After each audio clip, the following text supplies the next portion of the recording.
হতাশা মাদক দিয়ে দূর হয় না। হতাশা দূর হবে, বলে দিব, তিনটা জিনিস, মাত্র তিনটা। কয়টা ভাই? এক, 5 ওয়াক্ত নামাজ। এক কি? নামাজে আপনি অজু করে সিজদা দেন, ইনশাল্লাহ আপনার মনে প্রশান্তি না আসলে আমাকে এসে বলেন যে আসে নাই। চোখের পানি, মনের আবেগ যা আছে আপনার ভিতরে, কষ্ট, দুঃখ, যন্ত্রণা, সব আল্লাহকে ঢেলে দিবেন ইনশাল্লাহ। নিজের আবেগ ধরে রাখবেন এখানে, আপনি আল্লাহর জন্য ঢেলে দিবেন। মানুষকে আবেগ দেখা কি লাভ? মানুষ আপনার চোখের পানির মর্ম বুঝবে?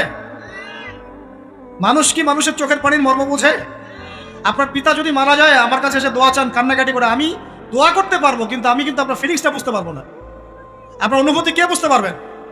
আল্লাহ পাক আপনার ঘাড়ের রগের চেয়েও কাছে আছে। সুবহান সুবহান, আল্লাহ পাক ঘাড়ের রগের চেয়ে কাছে আছে। গতকালকে বাংলাদেশের একজন বরেণ্য আলেমের সাথে একটা কনফারেন্সে ছিলাম।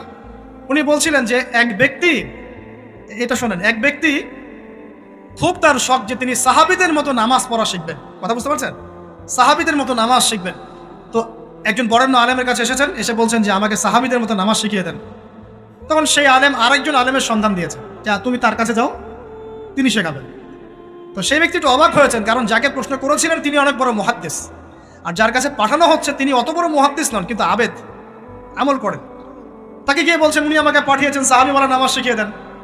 তখন তিনি বলছেন ঠিক আছে, সুন্দর করে অজু করে আসো, সুন্দর করে অজু করে আসো। অজু করার সময় খালি খেয়াল রাখবা যে আমি অজু করছি শুধু আল্লাহর সন্তুষ্টির জন্য। কি খেয়াল রাখবেন? অজু করছি শুধু আল্লাহকে রাজি খুশি করার জন্য অজু করছে, আর কোনো উদ্দেশ্য নাই আমার। অজু করতে যাচ্ছে, তিনি আবার বলছেন দাঁড়াও, শুধু আল্লাহকে রাজি খুশি করার জন্য অজু করো।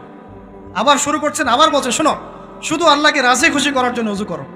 এভাবে বলতেই আছেন। নামাজে দাঁড়িয়ে আছেন, দাঁড়ানোর আগে বলছেন শোনো, শুধু আল্লাহকে রাজি খুশি করার জন্য নামাজ পড়ো।